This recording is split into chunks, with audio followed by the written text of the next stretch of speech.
राजस्थान में निकाय चुनावों को लेकर बीजेपी और कांग्रेस ने अपनी पूरी ताकत झोंक दी है। चुनावी तैयारियों के साथ ही टिकट के दावेदारों की लंबी कतार ने सियासी हलचल बढ़ा दी है।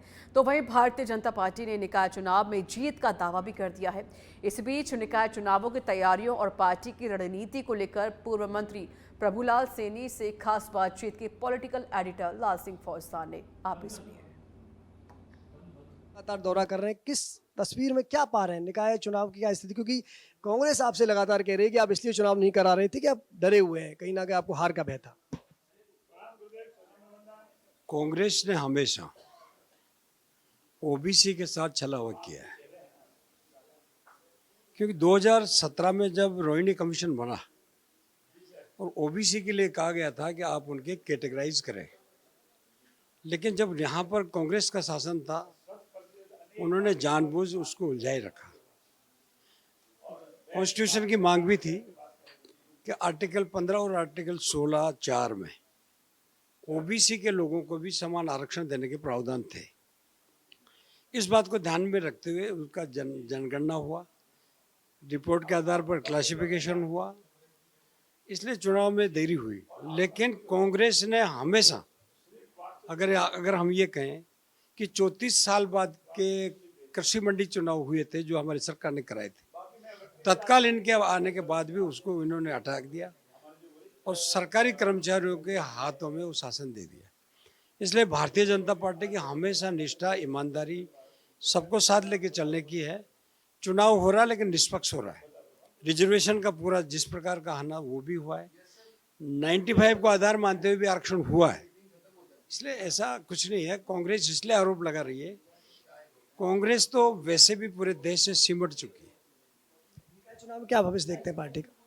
देखिए, रणनीति का चुनाव निकाय में खासतौर से मैं जयपुर संभाग का प्रभारी हूँ और लगभग मेरे ख्याल से 91 के लगभग हमारी निकाय संस्थाएं हैं।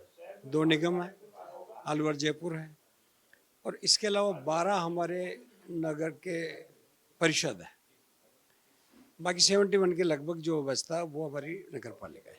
सबसे बड़ा जो पहली बार हम लोगों ने किया है वो एक घोषणा पत्र जारी करके एक समिति बनाई है, और घोषणा पत्र में खासतौर से हमारा विजन है कि जयपुर, जोधपुर या कोटा विश्व धरोहर के रूप में विकसित की जाए, हेरिटेज के रूप में इसको और विकसित किया जाए, क्योंकि हमारी कला, संस्कृति और हेरिटेज पूरी दुनिया में जयपुर की प्रसिद्ध है, राजस्थान इसमें आता है।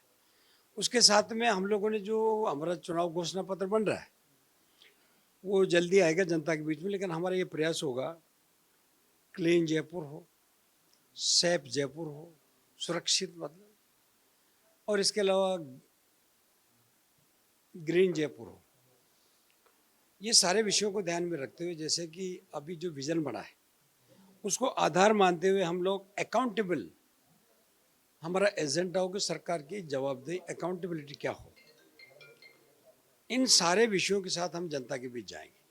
और नगर पालिका, नगर निगम में भी स्थानीय निकाय भी अपनी आवश्यकताओं को ध्यान में रखते हुए, जैसे पेयजल की व्यवस्थाएं हैं, सीवरेज लाइन नहीं है, और जहाँ है तो सीवरेज लाइन को तत्काल जहाँ वो कोलैप्स होती है उसको ठीक करें।